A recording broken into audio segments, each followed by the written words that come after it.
ഓരോ ദിവസവും പുതിയ തുടക്കമാവുക.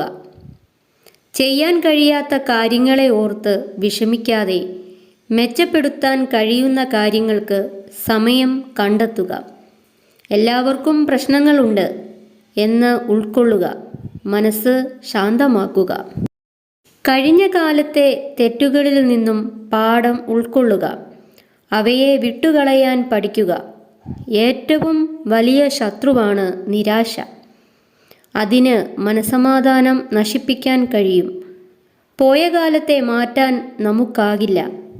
ഇനിയുള്ള കാലത്ത് എന്താണ് സംഭവിക്കുക എന്നും നമുക്കറിയില്ല.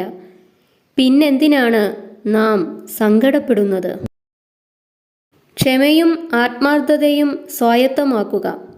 മോശമായ നാവ് അതിൻ്റെ ഇരയേക്കാൾ അതിൻ്റെ ഉടമയ്ക്കാണ് കൂടുതൽ പ്രയാസമുണ്ടാക്കുക.